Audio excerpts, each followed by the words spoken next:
बाबू ये यूपी है, इसको समझना इतना आसान नहीं है, इतनी आसानी से अपनी राजनीतिक सियासत को नहीं बता देता है, क्योंकि उत्तर प्रदेश की जनता का मिजाज किस तरफ जा रहा है ये तो शाम तक ही क्लियर हो पाएगा। लेकिन जहां एक तरफ उत्तर प्रदेश में साइकिल को मिला है हाथ का साथ, आपको बता दें कि समाजवादी पार्टी अच्छा प्रदर्शन करते हुए भारतीय जनता पार्टी को पीछे छोड़कर कहीं आगे निकल चुकी है। समाजवादी पार्टी ने शुरुआती रुझानों में तकरीबन 34 सीटों पर अपनी बढ़त बनाई हुई है। उत्तर प्रदेश में 80 लोकसभा सीटें हैं, जिसमें से 35 और 37 पर बीजेपी की बढ़त चल रही है, थोड़ा ऊपर नीचे चल रही है। तो वही 34 और 33 पर समाजवादी पार्टी की और 8 सीटों पर कांग्रेस की बढ़त बनी चल रही है। वहीं पर 2 सीटों पर आरएलडी यानी रालोद का भी अपना बढ़त चल रहा है। आपको बता दें कि उत्तर प्रदेश की राजनीति को समझना इतना आसान नहीं है। जहां एक तरफ उत्तर प्रदेश में जनवरी के महीने में राम मंदिर का निर्माण हुआ है, तो इसको लेकर भाजपा कहीं ना कहीं दमखम भर रही थी कि इस बार उत्तर प्रदेश की 80 लोकसभा सीटें पर वो अपना जीत दर्ज करने जा रही है।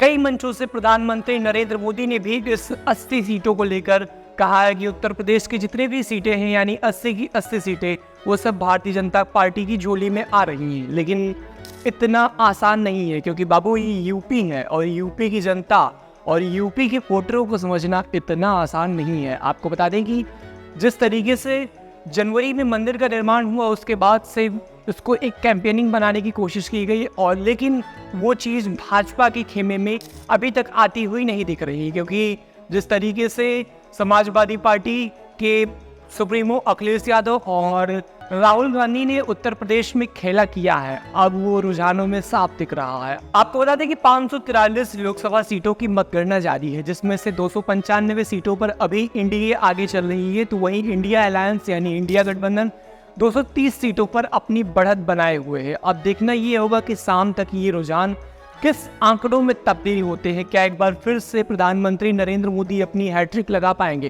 क्योंकि वो तीसरी बार देश के प्रधानमंत्री बनेंगे अगर इस बार 2024 लोकसभा चुनाव में जीतते हैं। और दूसरी तरफ जहां एक तरफ राहुल गांधी 295 और पूरी इंडिया अलायंस 295 सीटों का दावा कर रही थी, तो हालांकि अभी रुझानों में 230 सीटें हैं और समय तकरीबन 12 बजे के आसपास हो चुका है। अब देखना ये होगा कि शाम तक ये 230 सीटें क्या 295 में तब्दील हो पाती हैं, और ये 400 का जो बीजेपी दावा कर रही थी क्या वो जादुई आंकड़ा छू पाती है। लेकिन उत्तर प्रदेश को समझना इतना आसान नहीं है। हालांकि बिहार में भी खेला हो बे, एक तरफ जहाँ जेडीयू में नीतीश कुमार इंडिया अलायंस से तोड़कर बीजेपी में आ गए थे, उन्होंने भी कमाल किया है। आपको बता दें कि 15 की 15 सीटों पर जेडीयू की बढ़त है और जेडीयू ने अच्छा कमाल किया है। वही आरजेडी ने भी बिहार में काफ़ी अच्छा प्रदर्शन किया है।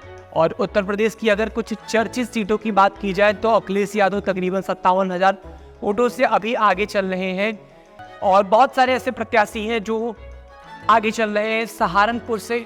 और उत्तर प्रदेश की सबसे हॉट सीट अमेठी, जहां से स्मृति ईरानी हर बार राहुल गांधी को यह आमंत्रण दे रही थी कि राहुल गांधी एक बार फिर से आकर यहां से चुनाव लड़े, लेकिन इस बार वो ही पीछे चल रही है। आपको बता दें कि स्मृति ईरानी तकरीबन 39,000 वोटों से पीछे चल रही है। हालांकि अब ऊंट किस करोड़ बैठेगा और 2024 में किसकी बनेगी सरकार, ये तो 4-5 बजे के बाद ही साफ हो पाएगा। हालांकि हम आपको बता रहे हैं कि उत्तर प्रदेश में जो चुनाव है वो इतना आसान नहीं है।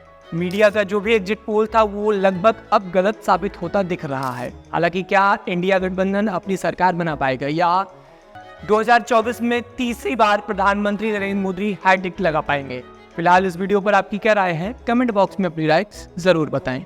अब घिसी पिटी खबरें नहीं, देखिए बेहतरीन presentation, high quality informative graphics, more knowledge, सरल और आसान भाषा में सिर्फ 1 मिनट में।